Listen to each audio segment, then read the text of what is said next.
Okay, ladies and gentlemen, welcome. My name's Mark Malcolmson. I'm the principal of City Lit, and I'd like to welcome you to day one of this year's Mental Wealth Festival.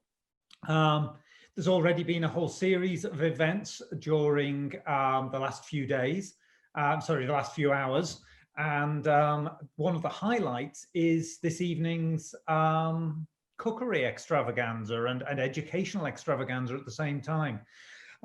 Obviously, this year's been different. This is our sixth Mental Wealth Festival.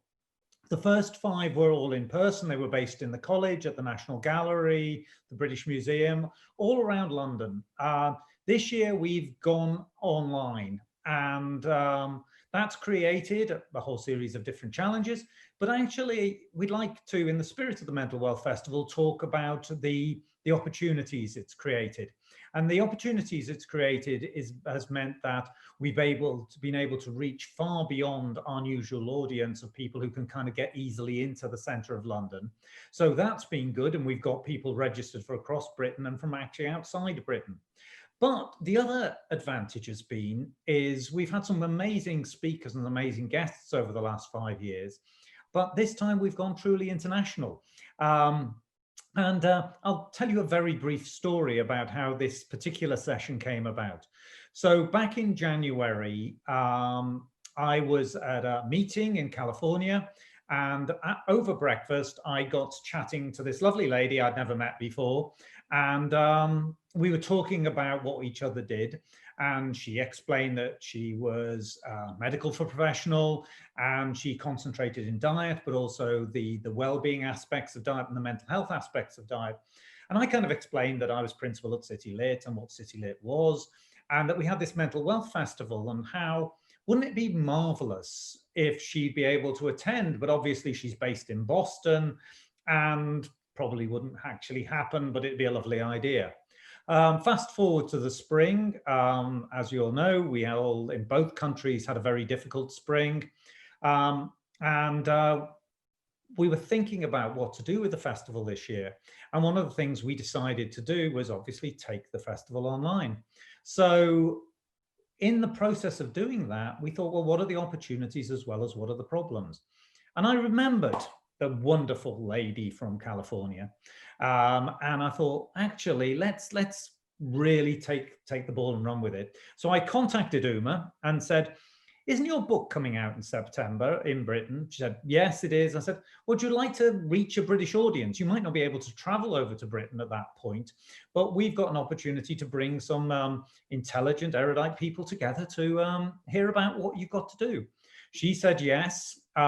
She also took our boundaries out quite dramatically, because she said, well, I don't want to just talk about it. I actually want to cook. And I want to actually explain what I do, and I want to see it in action, and then people at the end of the session can have dinner. And I thought, wow, that's brilliant. And I talked to our kind of technical team, and they said, well, yeah, why not? And here we are in Britain on a Monday night, in Boston on a Monday lunchtime. So Uma's going to have a lunch prepared by the end of this. And hopefully all of you, if you've got your cauliflowers on hand, are going to have your dinner ready at the end of this session. So not only is it education, it's food. What a perfect combination. So what I'm going to do is hand over to Uma in Boston. We've got the amazing Alison, who's going to be doing interpreting into British Sign Language for us. Uma's going to take us through, there's going to be a bit where she puts the cauliflower in the oven and maybe talks on screen a bit more about health food connections and well-being, and then go back, bring it all together. And then she and I are going to have a chat at the end. For those of you who are familiar with Zoom, you'll know about the chat box. For those of you who don't, if you go down to the bottom and you click on the chat box, if you have any questions, type them in there. I'll try and keep a bit of a running tally on what there is to ask. I've also got a load of questions to ask Uma about the book. And at that point, we can carry on. So, but really, without further ado, I am genuinely delighted to introduce somebody who's become a good friend over the last 9 months, the marvelous Uma Naidoo. Thank you so much, Mark. I hope everyone can hear me. I'm a bit of a soft talker, so I'm going to try my best. Thank you for hosting me and inviting me to this wonderful event. And welcome, everyone. I hope by the end of this evening, you will either know how to make dinner for tomorrow or one of the other evenings, or you will cook along. Whenever I start a culinary class, I like to introduce myself. I'm a little bit of a hybrid. I am a trained professional chef, which was a detour after going to medical school and residency at Harvard in psychiatry. And I put this together with my background in nutrition education. And I say that to explain what I will talk about a little bit later on, which is that I work in nutritional psychiatry, which is what my book is on. And I offer to do this because, firstly, I think that Zoom makes these types of events possible. Secondly, I love to cook and I love to share that with people. But also, I started cooking later in life. I came from a very large Indian family. And there were always mothers, aunts, grandmothers, older cousins in the kitchen.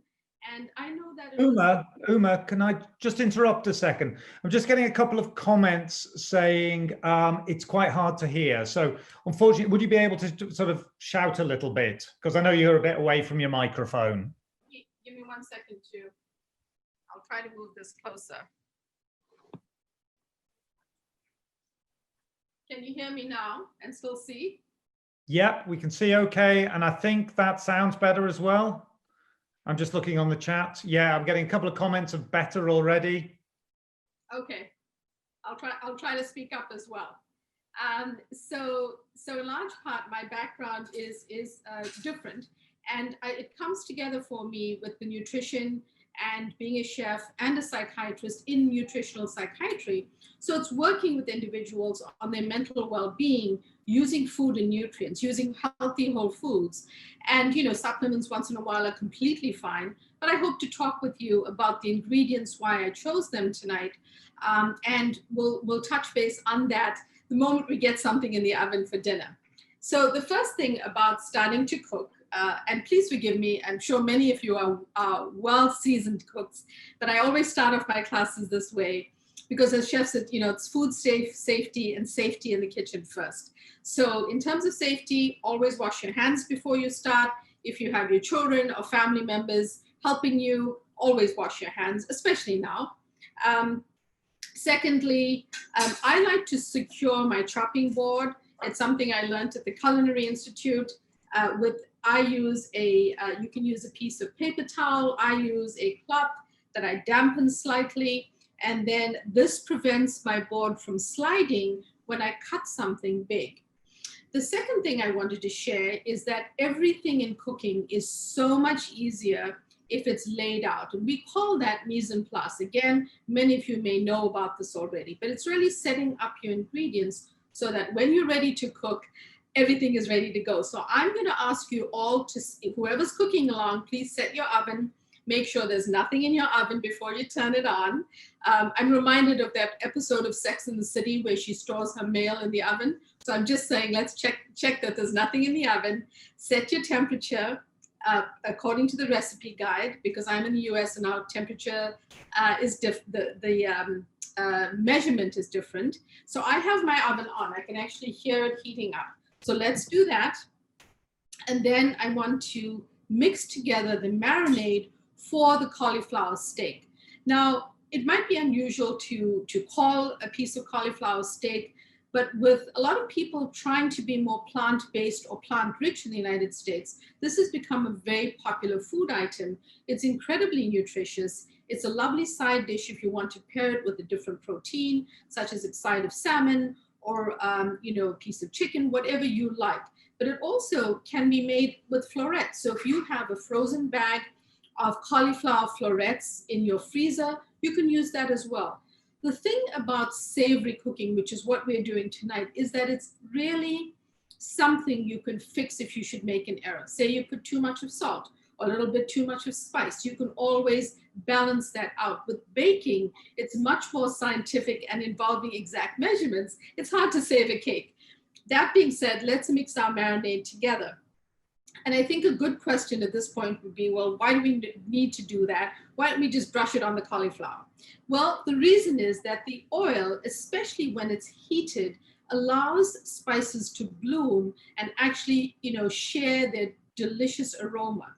So when you're cooking and you throw some spices, or if you've seen on television, spices being thrown into the hot oil or warming oil, it's really what a process called blooming, which is really to bring out the flavor. So we're going to prepare our marinade, and I have a dish here. I'm going to set it on my board, and I am using just a simple teaspoon measure. I'm going to measure out some turmeric with a pinch of black pepper. An easy hack for this is that, and I'll tell you why we're doing it a little bit later on, I always add a pinch of black pepper to my bottle of turmeric, and I store my spices. I use a lot of spices and I love spices, so I usually have larger jars of them. I store them in glass, but I also grind some black pepper into my turmeric mix and keep it that way because I use pepper in all my food, but it's also important that it gets paired with turmeric. The next thing that I'm going to do is add some salt and some paprika, and I also have some garlic powder here. Now with this recipe, if any of these ingredients don't appeal to you, but say you have a recipe for tikka masala, or you have a recipe for a Mexican dish that you like, and you have those spices, this marinade is interchangeable, because think of the cauliflower like a blank canvas with which you can make a delicious dish. So I'm going to go ahead and do this, and I'm going to use avocado oil for my roasting. And the reason for that is that it does well at high temperatures in the oven.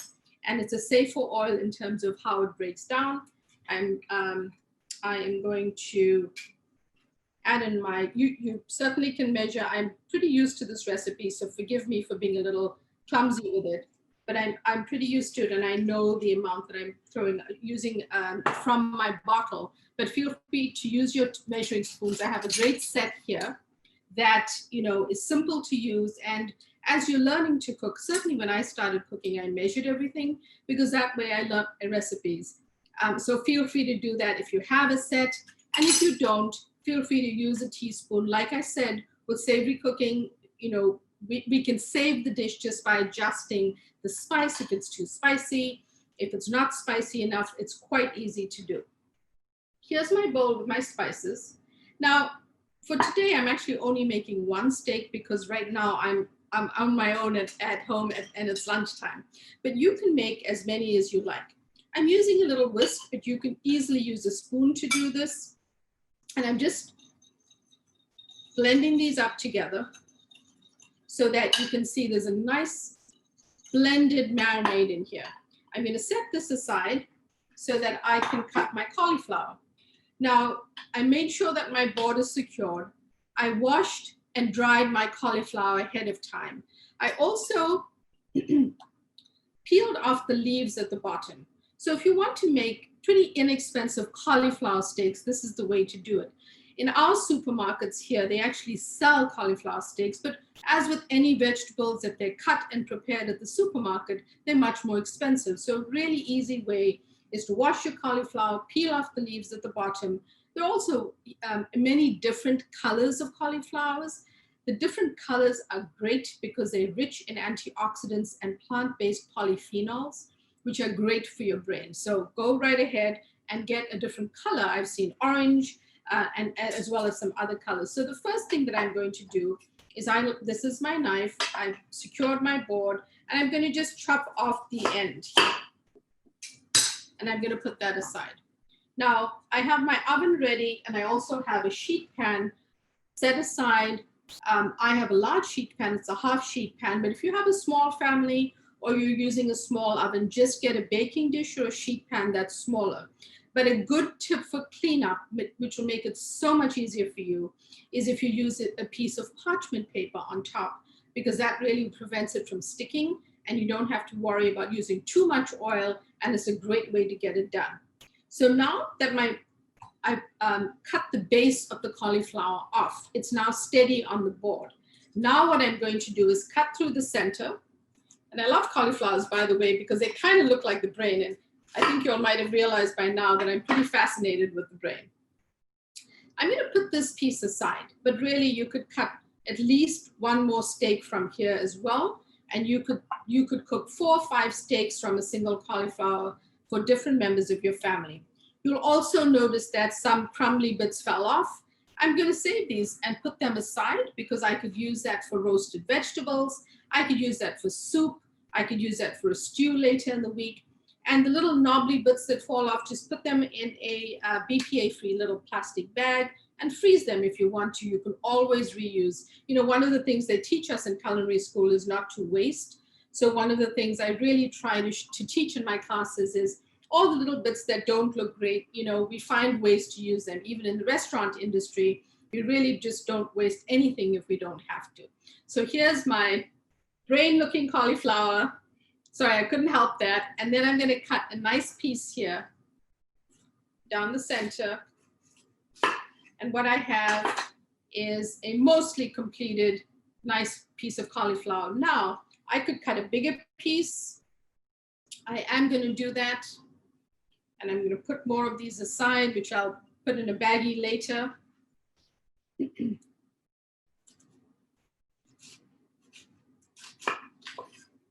Next, what I'm going to do is put aside my pieces of cauliflower, and I am going to have these laid out on my board, but I'm also going to get my sheet pan, which is prepared. My oven has already beeped, so I know that it's at the right temperature.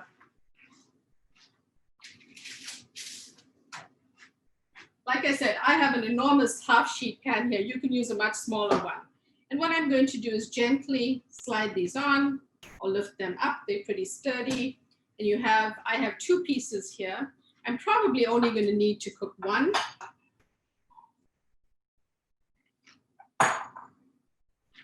And I have my piece of parchment, which is great because it's not going to stick. Now I'm going to I use this little silicone brush. And for a second, let me just tell you that the head comes off, so you can wash this in the dishwasher. You can, soak it and get it clean. It's a little bit better than the other types of bristles and brushes, because I think that this ends up being a little bit cleaner. Sometimes when I have the bristles in other types of brushes for basting, some of the little threads fall off into the food on occasion. And I'm always concerned I don't get them clean enough. So I prefer one of these. And then all I'm going to do is I'm going to brush. Remember my salt, pepper, everything is in my marinade. I'm now going to brush these with this beautiful color. And if you've chosen different spices, that's completely fine.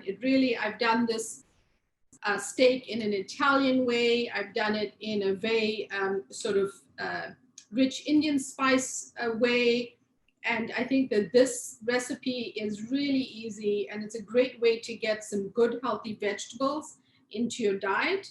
And since cauliflower is somewhat bland on its own, it allows for us to make it a little bit more interesting and exciting. I'm just going to put this aside. And if your oven isn't ready, just wait until your oven is ready and pop them in. It's going to take about 15 to 20 minutes. Now, if you have a slower oven or doesn't heat up to the right temperature, just watch it. It doesn't take long for these to cook through. So I'm going to pop mine in the oven.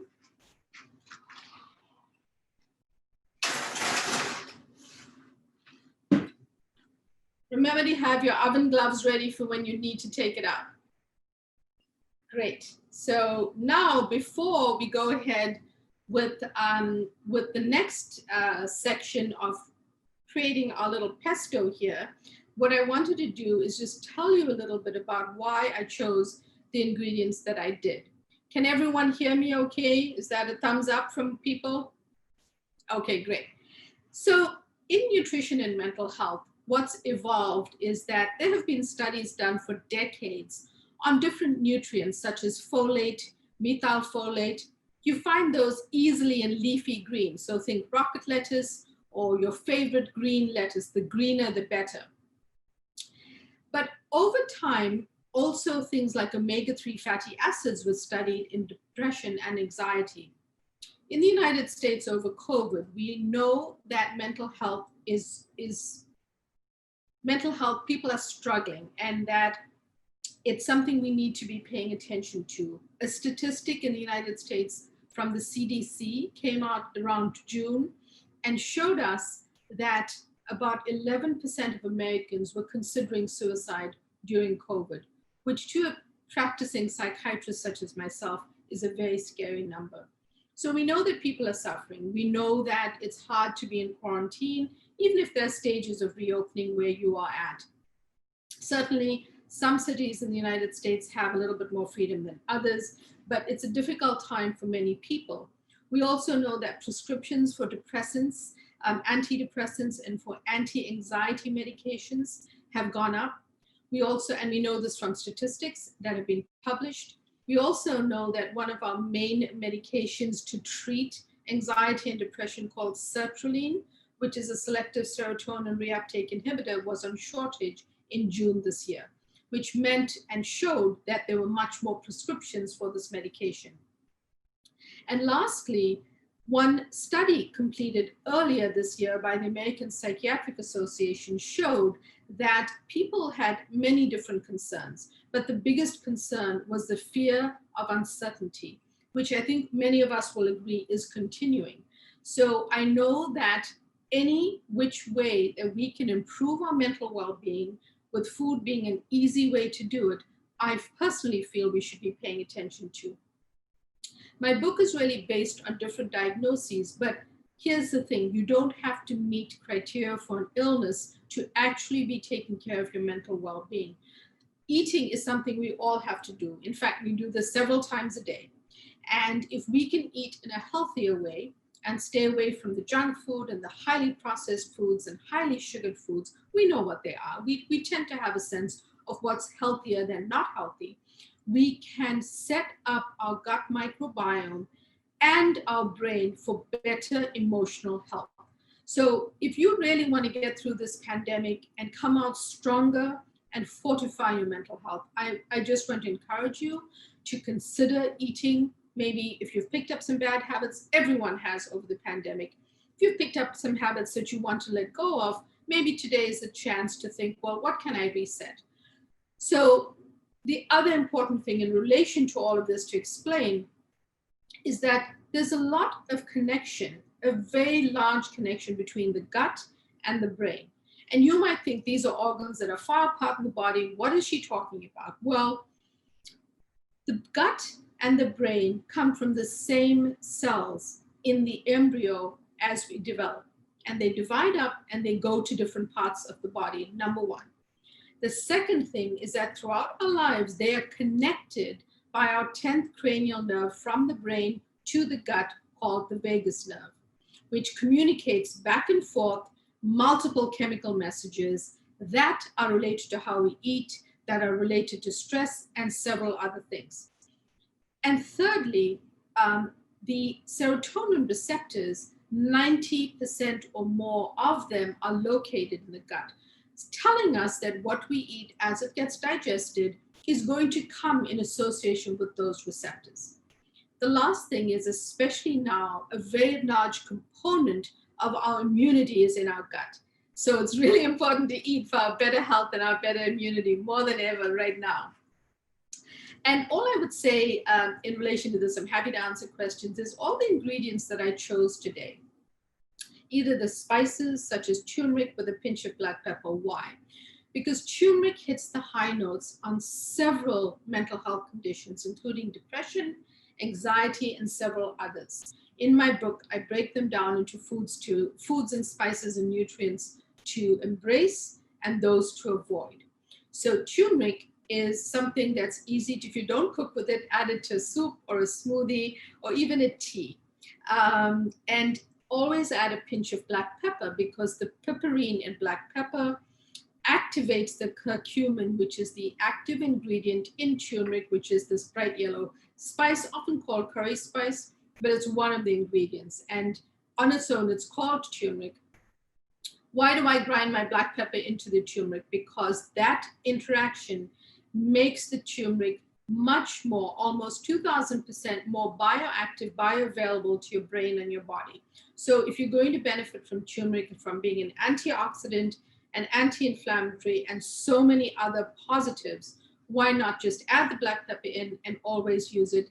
Even you won't even taste it in a smoothie, I promise you. In terms of the other ingredients, why cauliflower? So with the gut-brain connection, our microbiome is made up of about 39 trillion microbes that live down there. And their job is really to help us, help our immunity and help us thrive. But when we eat, the junk foods and processed foods and sugary treats, unfortunately, the bad microbes in the gut take over. And when they do, over a period of time, things like inflammation get set up in your gut. And the condition is called dysbiosis. And when inflammation gets set up, it also loops back to cause brain inflammation, otherwise called neuroinflammation. And that's really when symptoms start to act up for people with mental well-being issues. Or it might be a completely healthy person, as a patient of mine that I treated last year, but she had a promotion at work, was doing very well, and her diet changed entirely over 18 months because she was working more and traveling in airports, eating poorer meals in terms of good nutrition, eating junk foods, processed foods, snacks, salty foods, highly sugared foods because she was busy. And she actually presented in my office with severe anxiety. But as I took a proper history, we realized that what she had was inflammation in her gut, which was leading to these symptoms. She'd never had mental health issues before. So that speaks to the importance of taking care of our microbiome. All the ingredients in our recipes today do that. Vegetables such as cauliflower are rich in sulforaphane. These are ingredients which feed well and feed the gut bacteria. The issue about fiber is found in fruits, vegetables, beans, nuts, seeds, legumes, and healthy whole grains. You can't get it from seafood or animal proteins. So having a cauliflower with a rich source of fiber is really good to take care of the bugs in your gut. I wanted to make sure that people understood that when we eat these vegetables, even the leafy greens we're going to use for our pesto, these feed bacteria in a good way and help us thrive. With that, I'm going to start making the pesto. I think that I know we have this in the oven. I hope someone's timing and knows that we have some minutes left. So in terms of the pesto, you can, I use a Vitamix. That just happens to be what I use. You can use a food processor. A blender would work, but just don't get it too smooth because it's meant to be a chunky sauce. And I always have a few extra tips. One of them is I always keep some water on the side, just fresh filtered water that's cold. And the reason I do that is I'm going to add a good amount of olive oil to the recipe. I don't need to add to the calories, even though it's a healthy oil. I don't need to add to the calories in that meal. I can thin the sauce down or the pesto if I need to with a little bit of water. So with that, let's get started. I have everything laid out here. I'm going to start with my courgette, which we call zucchini. And I'm going to add in my basil. Basil, as you guys might say. I washed everything and rinsed them out ahead of time. So everything here is ready to go. Now, I wanted to show you this. I had some rocket lettuce in the fridge. And I've done this many times where in a pesto, I might add some fresh spinach or baby spinach that I have, or some rocket lettuce, which we call arugula, or different types of greens that I might have. Sometimes I've thrown in leaves of kale. And the reason I do that is these are great healthy nutrients, and the variety of different bio-nutrients in these different vegetables and greens feed back to the biodiversity of your gut, meaning you're feeding those bugs or those microbes really good food. So I just decided that I was going to throw in some rocket lettuce. You don't have to, but the next time that you don't have basil in your fridge, feel free to try some different greens. Kale, I've done it with spinach, I've done it with rocket lettuce, and it works really well. Then I'm going to throw in macadamia nuts. These are unsalted. And again, this is why I measured everything out ahead of time. I'm going to use a piece of garlic. Now, I have a piece of garlic in here, which will get blended in. But I would say that if you don't like the sharp taste of garlic, since this is not going to be cooked, you can always use an alternative of just pure garlic powder. And you can do that. You just need to use slightly less because a dry spice is usually much stronger and more flavorful than the fresh herb. So you usually need to use much less of it. There's my Parmesan cheese, which I've grated. And here's an easy hack for grating your Parmesan cheese. It's a really hard cheese, right? For those of you who buy the little slab of cheese. You can cut up the rind and you can store the rind as long as it's clean and use it in the next time you make a soup or a stew. It lends a delicious flavor and saltiness.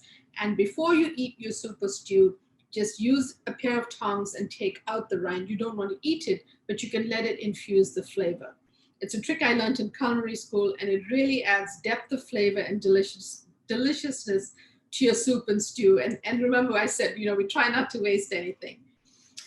But an easy hack to getting it grated is you can stand and grate all of it as much as you can, but you can also get the slab, cut it up into just big chunks and put it in your food processor and just zap it a few times, and it really ends up, really looks like it's grated. And that's a great way to use it if you need to sprinkle it on something or need to make this kind of a pesto. The very last ingredient is the lemon zest. So I just squeeze a little bit of lemon in, and then I have a handy zester here.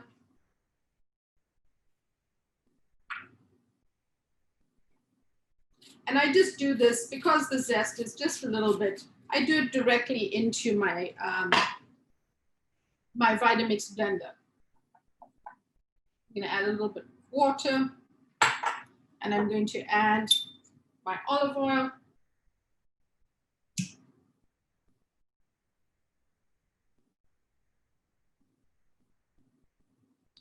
I hope for those of you cooking, you've had a chance to measure these out. And if you haven't, we have time.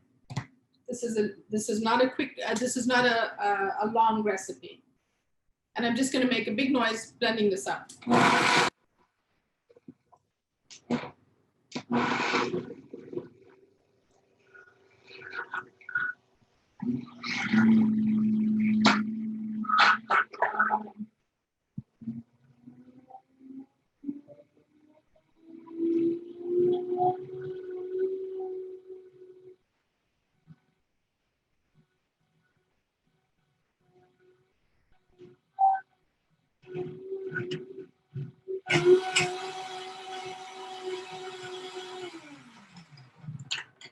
Great. So my pesto is ready. I believe that my steak is almost ready. But I am happy to, before we plate everything, I'm happy to answer some questions and see if anyone wants to ask anything. Hi, Uma. What I'm trying to do is moderate some of the questions that have been coming through. Brilliant, by the way. I love the fact that you translate American food names into British as well. When I lived in the States, I spent years trying to find coriander, only to find out Americans call it cilantro. Yes. And that's kind of classic. So your zucchini courgette thing, apart from upsetting Alice and having to do 2 words for the same thing, is really good for us to be able to understand that. So thank you. One quick question was avocado oil. That's not very common here compared with lots of the other oils we get. Explain why avocado oil is good, and what is a good alternative if you can't get it easily. So it's got to do, Mark, with the temperature at which we're roasting this at a higher temperature, and it's how the oils break up at those temperatures. It's not the worst thing, but it's just a healthier option. If you can't get avocado oil, olive oil is fine. Just cook at a slightly low temperature for longer. And that way it cooks slowly and gently and doesn't heat up too much. Okay, that's good. That's interesting. Had a couple of questions. Some people are putting in the Q&A, some in the chat. Actually, there's one question around allergies. If you have a nut allergy, or a cheese allergy, are there good substitutes for either, well, firstly nuts and then also cheese? Sure. So with let's start with the cheese. I think that if you're vegan or perhaps you don't eat cheese or you have a problem with cheese, nutritional yeast is a powdered product that you can add, which vegan recipes call for, to give that cheesy flavor to, say, mac and cheese and other things. It's called nutritional yeast. That's what we call it here. It's easy to get in our supermarkets, and you can put in about a tablespoon to a recipe, mix it up, taste it. If it has enough of a cheesy flavor, that's a good one. With nuts, that's a little bit harder. What I would do, if you can't consume nuts, any type of nut, then maybe make the pesto really with different greens. And, you can use some riced cauliflower in that for thickness. And you can flavor it up with cheese and other ingredients, such as the garlic powder and lemon juice, to make it yummy and tasty, even though you're missing the nuts.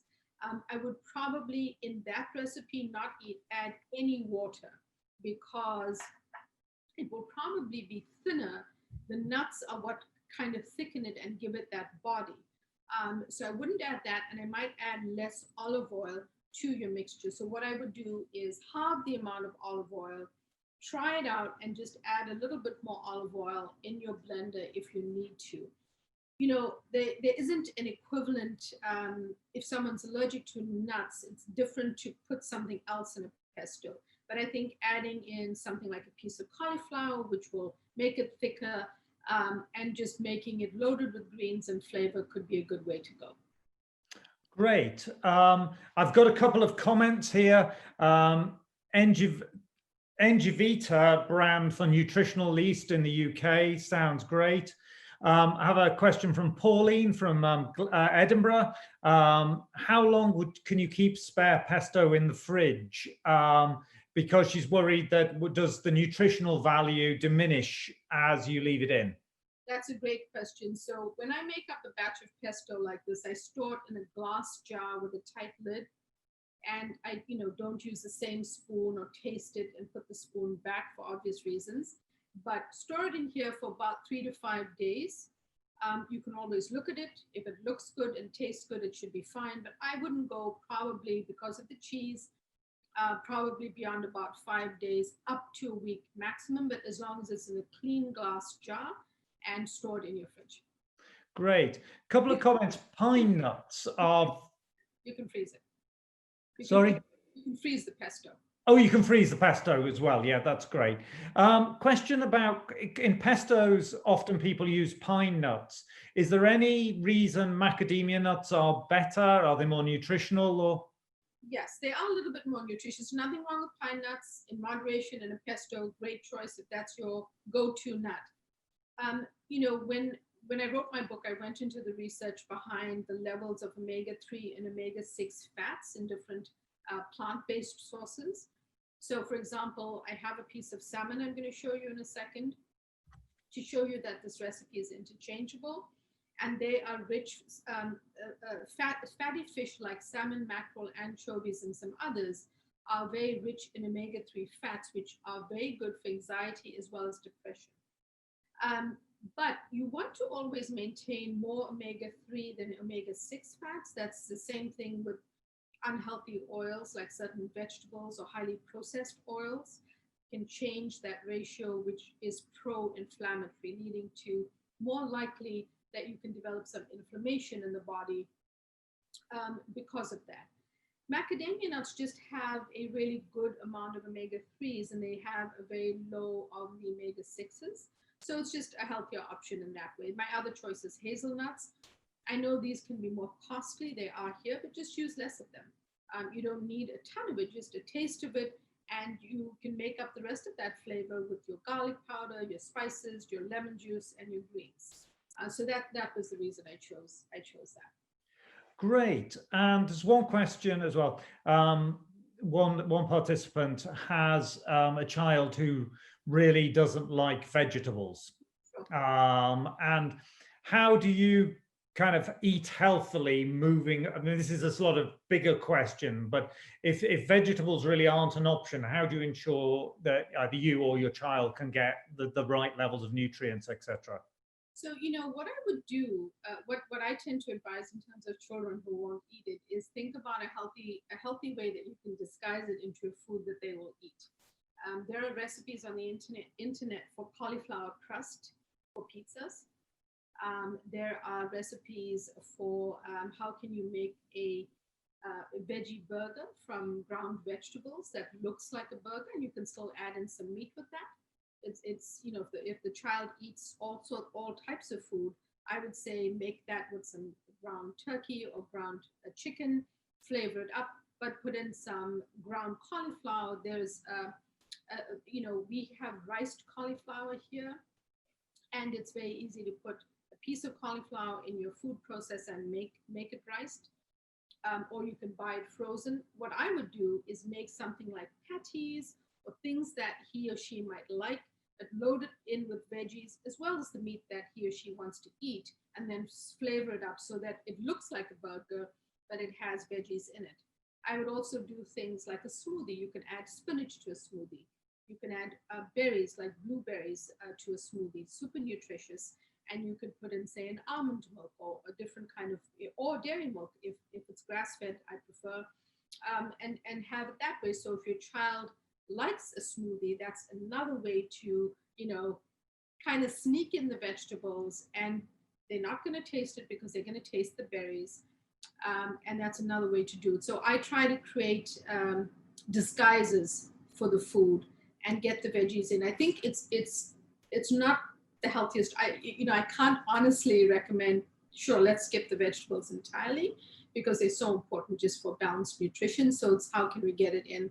Otherwise, can you make a chili, which has a chili soup or a bean stew or a meat stew, and add in veggies that maybe they don't see? You know, things like lentils and beans and other tiny pieces of vegetables that they don't see or don't care about.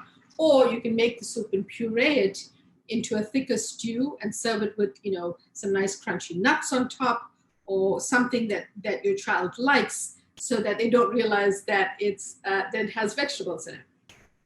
Brilliant. Uma, I think you said that I'm in charge of making sure you don't burn the cauliflower. Do you want to just have a quick check? Okay, so remember to use your oven mitt. Take this out. So mine are cooked. Excellent. Lovely. And just because I don't want to, I had one prepared ahead, Mark, because I didn't want to burn my fingers here and work with it. So this was the one I did earlier from a different cauliflower. It roasted up a little bit more. It probably was a little heavier on the spice on that one. And, you know, later on, I'll put my pesto into a glass jar. But look, it's as simple as this. I'm just going to use my spoon. If I can find it, here it is. And, you know, nothing super fancy about this. I'm going to just sprinkle it on to my piece of cauliflower as much as you like, because this is a really great and healthy pesto. And that's just the piece of cauliflower, but I'm going to show you how I plated it.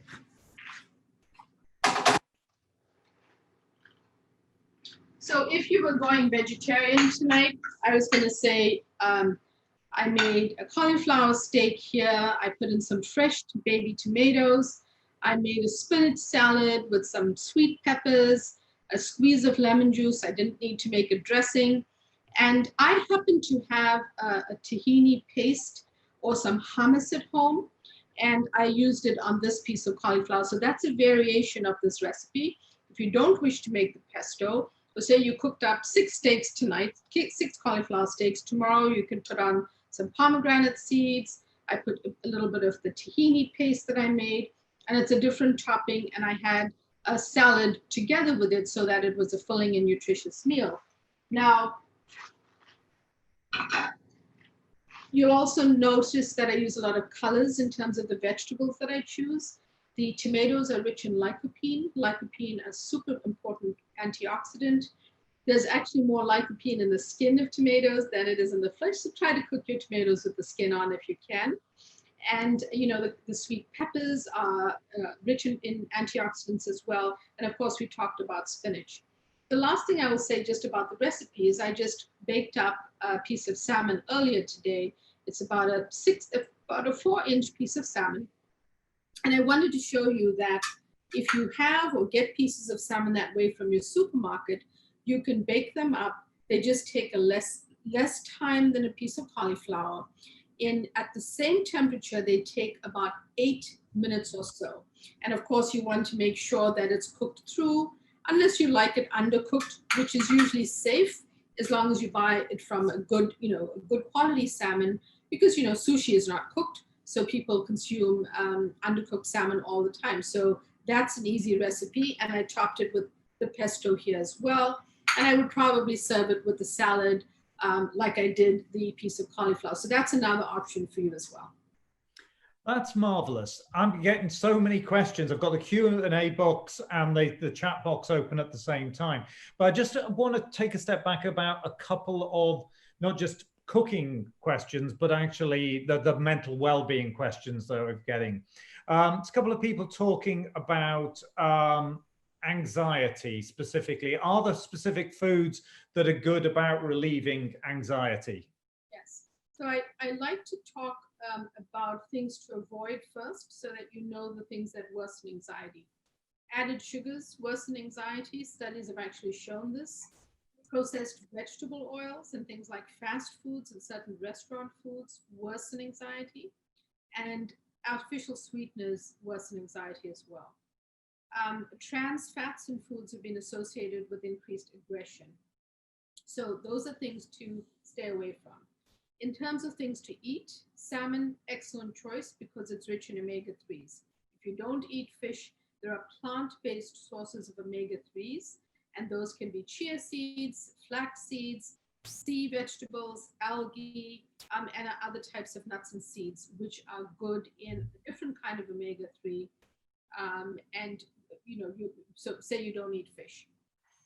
By the way, turmeric with that pinch of black pepper, a 1/4 teaspoon a day with a pinch of black pepper, hits the high notes on studies of anxiety. So that's worth adding in. The third thing I would say is start to eat things that are rich in pre and probiotic foods, which are really good for your gut. And these are things like highly fibered vegetables, the allium family, onions, leeks, garlic, asparagus, several others that feed the good bacteria. Add some fermented foods like kefir and kimchi and miso. Fermented foods also help your gut. So I would start there with a few things like that. Brilliant. Can I just ask from a personal point of view? I know you and I have talked about fermented foods, and so kombucha, kefir, miso, all of them are. The only thing I would say about those, Mark, is with all of them, just worry about the added sugar, because there are lots of great kombucha juices in the market that you get, supermarket that you can buy, but always check the sugar content. 4 grams of sugar is 1 teaspoon. And so if you quickly calculate that, you just don't want to be taking in a ton of sugar, because that kind of makes it more like a cool drink or a soda. That's brilliant. In fact, my only thing, where everybody's talking about making a sourdough bread in Britain during lockdown, it became almost like a kind of cliche. A couple of my friends and I decided to start brewing our own kombucha, so we're quite proud of ourselves on that. Talking of which, my friend Jill from Sheffield has asked, are there any, who is also a fellow kombucha brewer, are there any foods that make you help you sleep better? Yes, so I like to talk about the long list in my book, but my quick and easy when I'm giving lectures is to flip your breakfast to dinner. What I mean by that is I try to encourage, well, sleep is there are several things related to sleep, as with nutrition. It's very much a holistic approach. And I should also say, Mark, it's not the cure-all if someone's actively suicidal or has lost touch with reality or is actively manic, given this is a mental wellness week, I want people to know that you should be calling your GP, your doctor, going to the hospital, the emergency room, because you might need more treatment. It doesn't exclude using food, but you might need more acute treatment before you also integrate food methods. That being said, I think that, can you repeat the question, Mark? It was about sleep. Is there anything in particular that help you sleep better? Thank you. So I like to flip breakfast for dinner. And I was saying that sleep hygiene is really important. So everything related to sleep is an important discussion, but food, eat melatonin-rich foods, eggs, good source of dairy, asparagus, broccoli, and a few others. And what I like to do is make those into an omelet and have people have that at dinner time as they're starting to get ready for bed.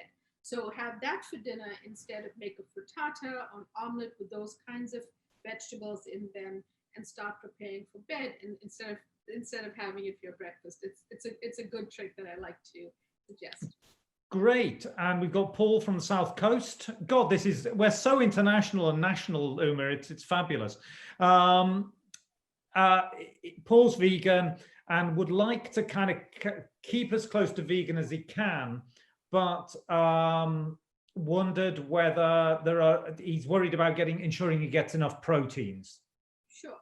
I think that if you're eating, eating lentils, beans, nuts, seeds, if you are able to eat healthy whole grains, and eating, a rich array of vegetables, I think that should be fine. I would check on your vitamin B12 because that's usually obtained from meat.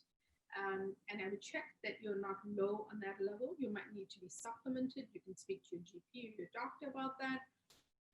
But that's but there are ways that you can get good sources of protein through plant-rich and plant-based sources as well. Okay, that's great. And then, right, sorry, I'm just trying to check. Is in terms of the bad things for you, alcohol, chocolate, not everybody aspires to good, but everybody has weaknesses. Those two things seem to be quite common in lots of people. I personally have a huge sweet tooth around chocolate. Other people will like their glass of wine. With any advice for those kind of sin foods, as they're called often? Sure. Let me go through alcohol first. I like to offer people a few tips. If you're in trouble and it's gotten out of hand over the pandemic, then you need to speak to your doctor, your therapist, because it has for many people in the US. We know that alcohol consumption has increased. But if you're enjoying a glass of wine, go ahead and do that. Maybe switch it out with a glass of sparkling water in between. If you're having cocktails, I usually say try not to go for the mixed drinks. They have simple syrup, which is basically sugar in them. They have added liquors, which is more calories and more alcohol. Maybe go for a purer cocktail with a fresh squeeze of lemon or lime in an actual, squeezed into the fruit versus a store-bought orange juice. And also splash of sparkling water or soda water, there's no calories in that, versus tonic water, which can be sweetened. So you might want to try those tricks.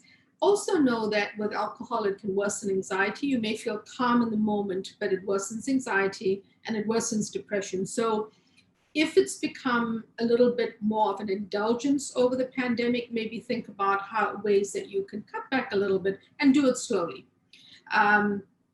In terms of chocolate, it all depends on the type of chocolate. Extra dark, raw chocolate, that is the more natural chocolate, actually is good for us. It's good for the brain, and it may have caffeine, so it might help.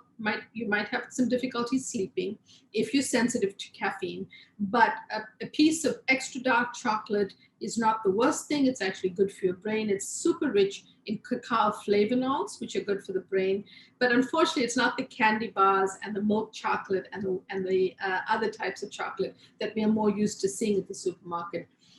So we're talking extra dark chocolate and a more natural form. So in that way, it's pretty healthy. What, just in terms of the chocolate, are you talking 70, 80%, that level? 80% dark, the more natural raw forms. Usually they're in a chunk, or some of the newer companies have different chocolate bars that are out, but you can read the ingredients. And you know, what you want to watch for is that it's really not processed, that it's more natural. And sometimes the dark chunks, you know, you can use the serrated knife, cut off a piece. Have that with, you know, blueberries or piece of small clementine or little orange or something like that. That's a great flavor profile that goes together as a dessert instead of, say, a candy bar. So those are just some tricks. Also, cacao nibs are super nutritious, and get the unsugared ones. Cacao nibs are little crunchy bits made in that process, and you can top, like, you know, you can top berries with you can put it on your oatmeal. It's a great trick to use to get the crunch factor in something good. Just get the unsweetened kind. Brilliant, Uma. We are nearly at the top of the hour, and I know hopefully I've managed to catch most of the questions. Just for those of you who asked, yes, we are recording this, and with Uma's permission, we'll allow it to be circulated to people afterwards so they can catch the various gems of wisdom that Uma's talked, not only about cooking, but actually also about the good foods that are good for things. I cannot recommend, this is my plug on behalf of Uma. This book is now available in the United Kingdom from Amazon and all good bookshops. Sam has just shared with everybody the link on Amazon. It's great. I have to say that because obviously I adore Uma, but actually it's fascinating because I collect cookbooks. So it's great because it's got tons of recipes in, but I have to say that it's just got really good stuff. It's done not in a overly technical way. It actually tells you really clearly why certain things work for your brain, why your gut, it's very important to keep that in good shape. And I just think that it's a must-have book, actually, to be honest, both for your physical well-being as well as your mental well-being. And as Uma will say, they're both massively interrelated. So I'm getting a lot of comments from people who've been on the session, and people are really enjoying this. They've got a lot out of it. I'm getting comments about how good the pesto is from a couple of people who've made comments of saying they're obviously now enjoying their dinner. Uma, I want to say thank you so much. Thank you for the amount of effort that you've done in preparing. I do laugh. There's a television show for all of us in Britain that was very famous when we were kids called Blue Peter. And they would always do examples of things, but then they'd always be a bit of a disaster. And then they bring out one that they'd done earlier, and it was always perfect. And you know that the stagehands had done it. You've managed to do both preparing it very well beforehand and doing it live, which is perfect. So I'd like to thank you hugely for that. I would also like to thank my wonderful colleague, Alison, who has been translating American food into British food, has been keeping up with everything. And I just want to say, this was quite an exciting session, but also quite a nerve-wracking session because the amount of things that could have gone wrong in terms of technical devices, distances and everything. So I hope people have enjoyed it. I would love to say, Uma, next year when you've done the follow-up book, we'll definitely have you back on this. And it's been magic. Thank you. May I interrupt with just two things? Of course. If anyone is in the US, this is the same book in the US. It's called This Is Your Brain on Food. You said you had an international audience, so I thought I would let people know. But the other thing is, please follow us on social media because we put out information all the time.